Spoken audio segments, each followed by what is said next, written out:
Hi everyone, I'm Fox 10 News Chief Meteorologist Jason Smith. Hurricane season starts on June 1st and lasts through November the 30th. During these 6 months of uncertainty, we'll spend countless hours watching the tropics and tracking every threat. We're committed to making sure you will be prepared whenever a storm comes our way. It's hard to believe, but the end of August will mark 10 years since the deadliest modern hurricane to hit the United States, Katrina. As Fox 10 News meteorologist Matt Barentine reports, those who lived through the storm will never forget. 10 years ago, as Katrina took aim at the Gulf Coast, one of the most dramatic stories Fox 10 News brought you happened at the Tivoli Hotel in Biloxi. A dozen people decided to ride out the storm at the beachside hotel. We interviewed the manager, Herb Elsey, as they waited. We got a survival plan, and we might all be dead tomorrow, but at least you got a record of us tonight. That night, Katrina's 20-foot-plus storm surge sent a casino barge right into the hotel. Elsey survived, but 9 others in the hotel did not. A year later, one of the survivors, John Porter, spoke to us. He was haunted by the experience. I thought I'd seen some terrible things, but I ain't seen nothing compared to that. Today, the Tivoli Hotel is just a memory, a plaque in front of a bare lot. A couple of blocks away at the Ord O'Keefe Museum, those memories and more are on display this summer for Katrina's anniversary. It's very difficult for me. Patricia Lawrence works at the museum. Even so, the exhibit is a tough reminder of when her home's roof was ripped away and her community was devastated. I've only been through the exhibits twice. I tried to avoid them. It's memories that we really don't want to relive it. Museum director Kevin O'Brien says in the 2 months the exhibit has run, 10,000 people have walked through. Many visitors had little idea what coastal Mississippi experienced during Katrina. And people just didn't realize how devastating the damage was here and how tough it was to go back. It makes me want to cry. It's pretty devastating. Missourian Melissa Coward is one of the visitors taking in the exhibit. She was visibly moved. As I'm reading it and listening to it, I'm like, just imagine what they had went through. Lawrence doesn't have to imagine. She knows. She also knows she doesn't want to see people take chances again like they did that fateful night at the Tivoli Hotel. Don't stay. So many people died and were injured because they stayed to protect their things. It's just things. Leave if they say it's going to be a high surge. Don't stay somewhere where it's not safe. Hard-earned words of experience. In Biloxi, Matt Barentine, Fox 10 News.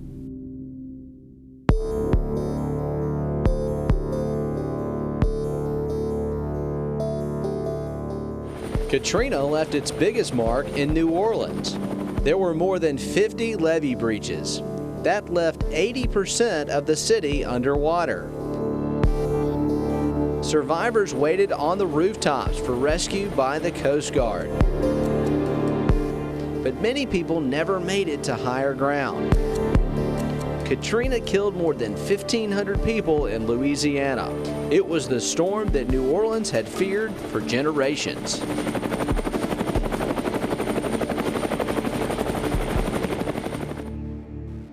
Katrina was a reminder that the greatest danger by far in a hurricane is water. Take a look.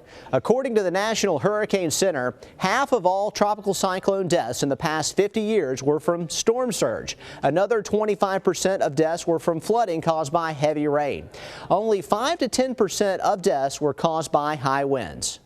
There have been great strides in technology even since Katrina. You've all seen the prediction cone showing the projected path of a storm. This year you'll notice a change in the cone and a new computer prediction model. Fox 10 News meteorologist Michael White explains. Well, this site is all too familiar. Hurricane Katrina, which hit 10 years ago on the Gulf Coast, right on the Louisiana and Mississippi state line on a Monday night. Notice the cone of uncertainty in this graphic. To the west, it extends all the way to almost the Texas border. To the east, almost to the Georgia border. Now, if Katrina was coming today, this is a look at what the track would represent. We would still see landfall on the Louisiana-Mississippi state line, but that cone of uncertainty is a lot smaller. It only extends to the west around central Louisiana, to the east, right on the Alabama and Florida border from Baldwin County to Escambia County. The reason why it's smaller is because computer model technology has gotten so much better. Now, whenever we track tropical storms or hurricanes, you've probably seen these before. We call these spaghetti plots, but each one represents an individual computer model. You have the UKM, you have the BAMD, you have the BAMS, the GFDL, the CMC. They all have perks and they all have disadvantages as well. But a brand new computer model that's going to be starting this season is called the HWRF. HWRF, HWRF, that's capable of making better use of our aircraft reconnaissance data. We are really excited to see how this new model will help us and help you prepare for and respond to hurricanes. It has really sharpened the accuracy of track forecasts, and particularly when we've done the testing on it, it has shown a 5% improvement in intensity forecasts, which has been the real tough nut to crack with hurricane forecasting for quite some time. With the new computer model technology we're able to put out in our StormTracker system combined with the new HWRF model, we're going to be able to stay committed to you throughout this entire 2015 hurricane season with more accuracy than ever before. If an evacuation is ordered, you need to know the best route to take to get out of the storm's path safely. Fox 10 News meteorologist Chassie Bird has that information. When an evacuation order is issued, you need to act quickly. One thing you should know is your best evacuation route. The Beach Express in Baldwin County is now linked to I-10. That will make it easier to get out of the path of an approaching storm. In addition to the Beach Express, the main evacuation routes in Baldwin County are Highway 59 to 31 North, Highway 98 to 225 North, I-10 east and westbound, and I-65 north. If you live in Mobile County, you can take I-10 east or westbound, I-65 north, Highway 98 west, Highway 45 north, and Highway 43 north. Remember, stay with Fox 10 and fox10tv.com for the latest on any evacuation that might be ordered. It was one of the costliest storms to ever hit the U.S., and it made landfall in southern Mobile County. A look back at Frederic is straight ahead. And you'll hear from the new director of the Baldwin County Emergency Management Agency when Storm Ready 2015 continues here on Fox 10.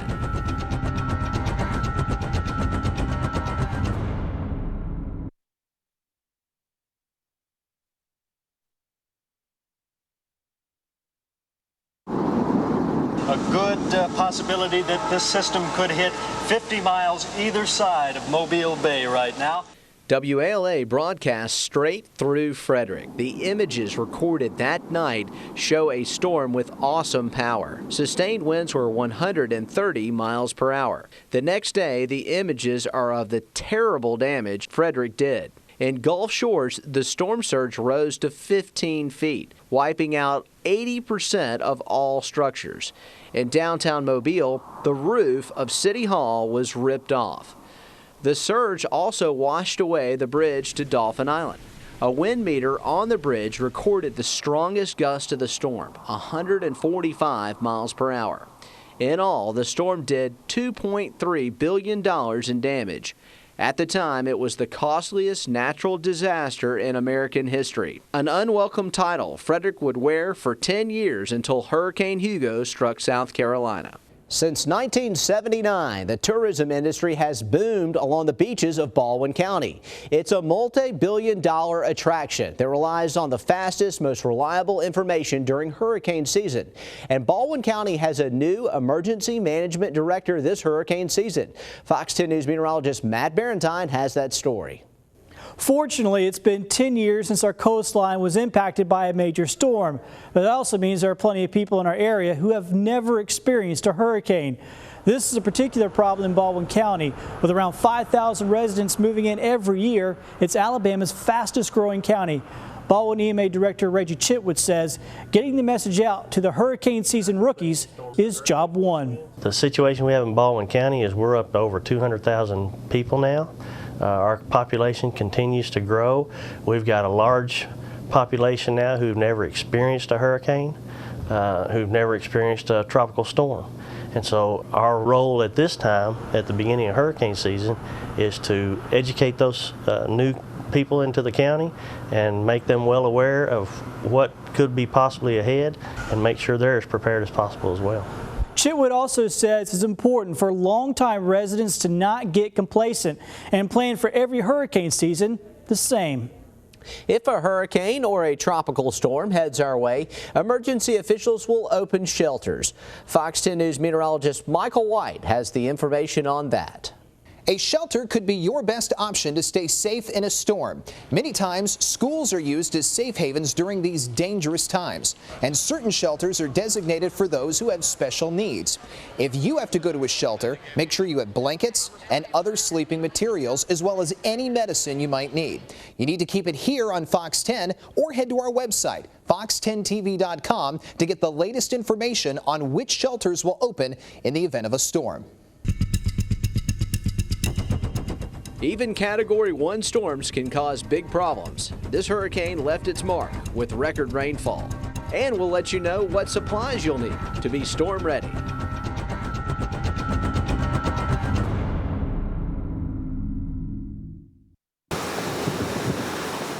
If you ever needed proof that a Category 1 hurricane could be devastating, you only have to look at Danny. The 1997 storm appeared to pack a weak punch until it stalled in Mobile Bay. Danny was a major rain event for South Alabama, dumping between 25 and 40 inches of rain. Several hundred homes in Mobile and Baldwin counties were damaged by flooding. Danny is back as a storm named this year, along with Fred, Kate, Peter, and Wanda. List of names are rotated every 6 years, so we'll see these names again in 2021. The only time something changes is when a storm is so deadly or costly a name is retired. Retired storm names include Frederic, Andrew, Ivan, and Katrina. If you choose to stay home during a hurricane, you need to be prepared for anything. That means having basic supplies on hand for an emergency. Fox 10 News meteorologist Chastity Bird has the information you need to know to be storm ready. I'm here this morning at the Greer's Cash Saver store on Cottage Hill Road, here to talk about hurricane supplies. Of course, when a storm is threatening, there can be a lot of stress there, and we can help alleviate some of that stress with getting some of these supplies beforehand. I'm joined here by David, the manager. And David, the good thing about this store is that we have an Ace Hardware in the center of it. So not only can you get your groceries, but you can pick up some supplies as well. You can get all kind of things here. We have anything from chainsaws to canned goods. We have any canned good you need to stock up your pantry. We also have a wide supply of batteries and tape. We also have plastic sheeting. I was about to say, this plastic sheeting, what is that normally used for? In case you have a roof leak or a window leak or whatever during the storm. Right. You can cover your window or your roof. And I also see that you've put tape in the basket for today, and tape is one of a popular item as well. It is. You can pretty much secure anything with duct tape, and it's a real popular item. David, what do you see a lot of people buying when it comes to canned foods for hurricane preparedness? Basically anything on the aisle, anything that's non-perishable that you can hold in your house for 7 to 14 days. If you don't have power, you don't have refrigeration to keep things cool. If the water supply is tainted, then you can also buy your bottled water, and get as much as you like. And other big items are bread, of course. Right. You also put an ice chest, and that's something that people may not think about. If you lose power, you have so much going on in your refrigerator, you want to try to save some of that, and that's where these ice chests come in. Also, we supply generators. If you need a generator for power, we'll have generators on site to sell in the event of a hurricane. And there's Greer's and Greer's Cash Savers all over the Gulf Coast. Yes, ma'am. We have 33 stores in Mississippi, Alabama, and Florida. Very good. And David, we appreciate you taking time to talk to us this morning. Again, you can alleviate some of that stress by getting some of these items today, but also know that in case a storm threatens, Greer's will be stocked up and ready to go, making sure you are taken care of. I'm meteorologist Chastity Bird. If you'd like a complete list of recommended supplies, you can find it on our hurricane page at fox10tv.com. A Category 5 storm, the strongest on the Saffir-Simpson scale, slams into the Gulf Coast, leveling everything in its path with a massive wall of water. We'll show you if you live in a vulnerable area when Storm Ready 2015 continues.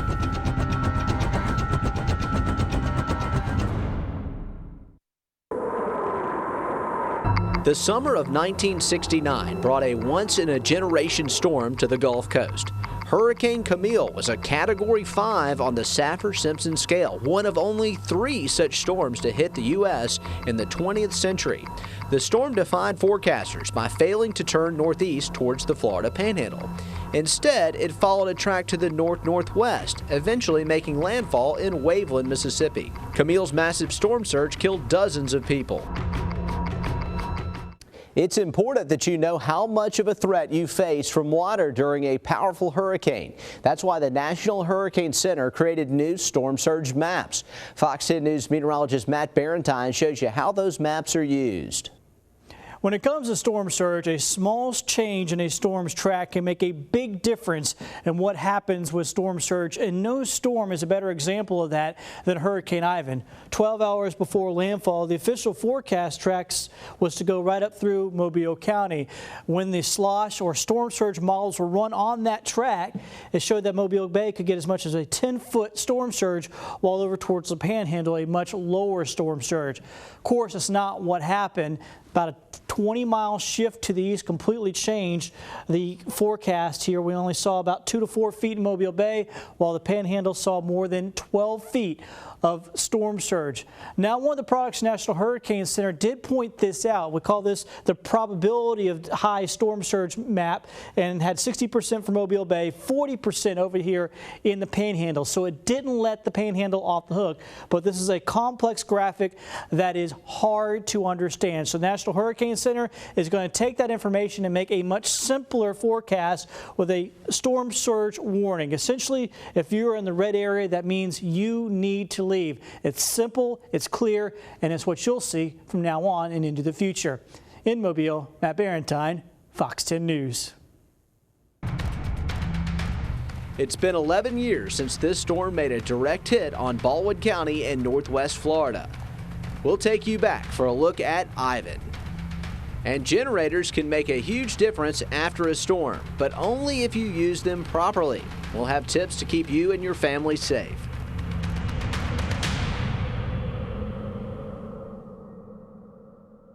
Sheriff's Department 911. My mother cannot breathe. Okay, where's she at? She's in my kitchen.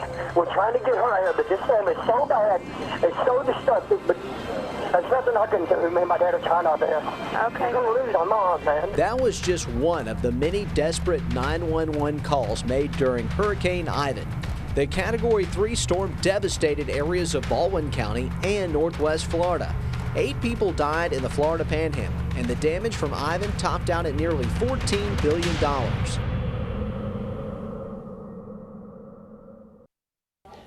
1 year after Ivan, Hurricane Dennis came ashore in Florida. There were 2 deaths after the storm made landfall. They were caused by carbon monoxide from generators. Here's some generator tips to keep you and your family safe. The first and most important thing to remember about using a generator is to make sure that it's only used outside,